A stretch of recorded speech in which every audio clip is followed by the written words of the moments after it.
Hey there, it's Bobby, aka Paginator. Welcome back to Craftoween. It's day 29.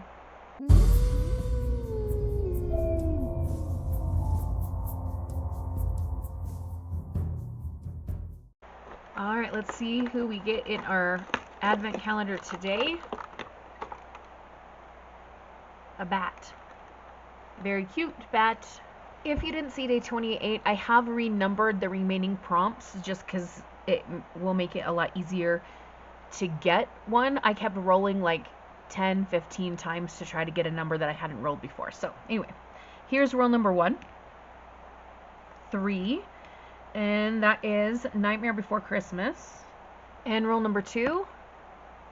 7. Glittery or metallic paper. Alright, I picked up a few things. Yes, this is a sock. I will explain. But I do want to show you something kind of fun. I have this candle here that I got at the Family Dollar. And I want you to see what happens when I light it. So I don't honestly know exactly how this works, but when the candle is lit, it lights up and it changes different colors. I love it. Yeah, and it was at Family Dollar. Imagine that. Let's take a look at what I have gathered. This is a keychain that's like kind of acrylic, and it's got Jack, of course, and he's all in orange. And I thought we could add it to the dangle on the creepy journal. So don't worry, this is not the only thing we're going to do today. We're going to make something, but while we're thinking about Nightmare Before Christmas, I wanted to add him here. So I'm just going to thread this through and clip it, hook it, whatever. So now Jack is part of our dangle with the other skulls and things. Okay, so the sock. This sock has never been worn. It is Jack Skellington sock, and I bought a pack of Nightmare Before Christmas socks months ago, and immediately when I saw this one, I thought, I'm going to save this for Craftoween. So my thought is creating some kind of belly band or like page ruffle or something from this sock. Bad idea? Good idea? I don't know, but we're going to try it. I also have some glittery papers and shiny metallic-y kind of papers, so we can use these for the other part of the prompt. I need to decide which journal this is going to go in, and since I've been doing a lot of silver in the cutesy journal, I think it should go in that one. And there is more room for bulk in that one, so I think it would be a better fit there. While I was up, I also grabbed this pack of stickers, and there are a couple of Nightmare Before Christmas stickers in there. I'm not sure if we'll use them, but I thought I might as well grab them while I was up. There is this one of Sally, and then another one of Sally, and then this one that's got Jack and Sally, and then the mountain thingy.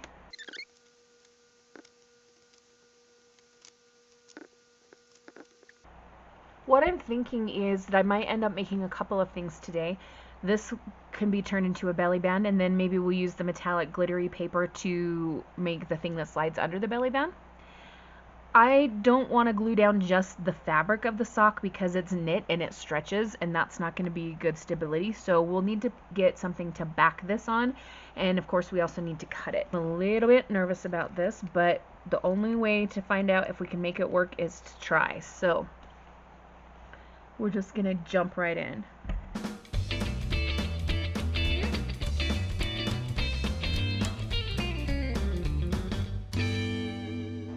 Okay, there's our piece of sock. We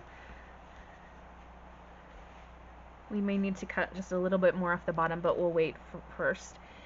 One thought I had while I was cutting that, if you want to try this also with a sock, try to use the front part of the sock, because if you notice the back part's got this this extra bit for the heel, and that's going to make it tricky for gluing down. So something to think about there.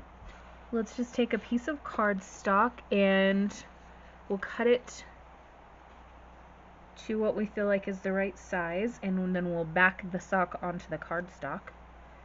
Words I never thought I'd say.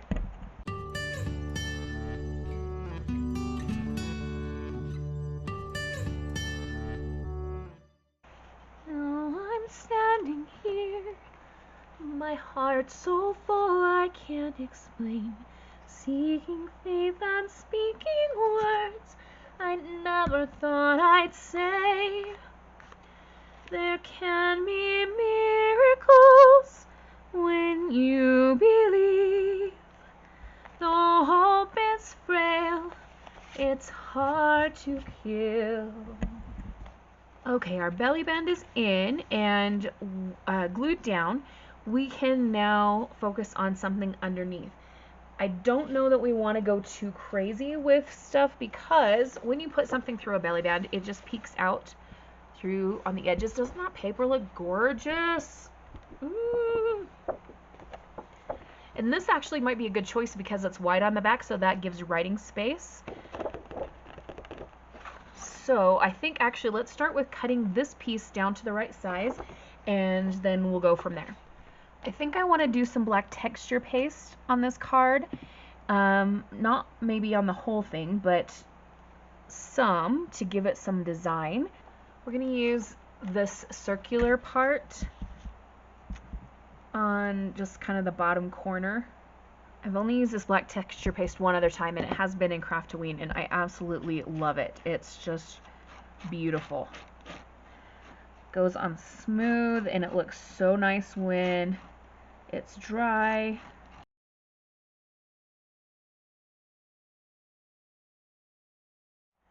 Alright, while this was drying, I went to my little kids kit and found this guy. And here's my theory. I think this might be Jack and Sally's future son because he has a stitched mouth like Sally, but he's clearly got skeleton hands like Jack. I think this might be their baby. So he's going to be our focal point on the tag. The stickers that I have that are Nightmare Before Christmas are too small to be a focal point, so that's just not going to work for this one.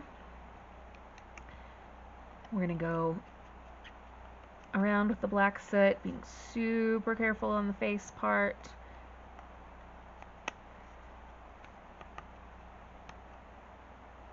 When you do distress ink or oxide on matte photo paper, it stays where it's put. There's no rescuing it, so don't mess up.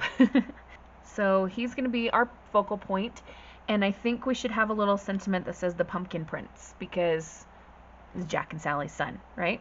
So we're going to glue him down first, and then we'll decide how to make the sentiment. I just did a sentiment with my 12-digit stamp, and I kind of want to do something else, but the punches that I have are too big. Might just be that I stamp it anyway, because honestly I think that's what's going to look best. And I still have a piece of this envelope from 1955 that we used on the werewolf piece that we did, and I think this might be a good thing to stamp it on. It'll give some good contrast with the vintage paper of the envelope and the shiny metallics of the card. So let's see if we can make this work.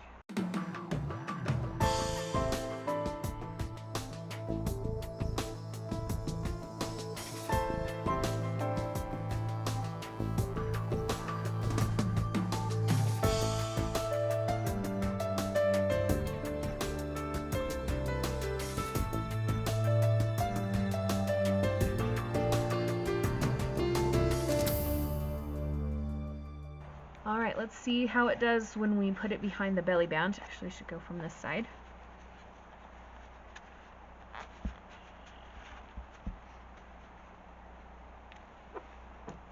There we go. I like that because there's a little bit of intrigue. You see a little bit here.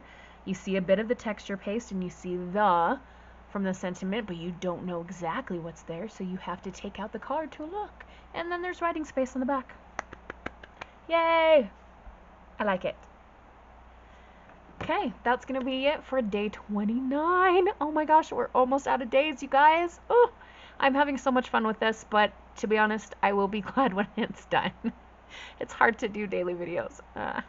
But let's keep going with the fun. So come back for day 30 tomorrow, and there is a playlist if you want to see the rest of the series. I also have other playlists on my channel for past year's Craftoweens as well, so feel free to check those out. Have a wonderful, magical, and bookish day. Happy reading, crafting, or journaling. Adios.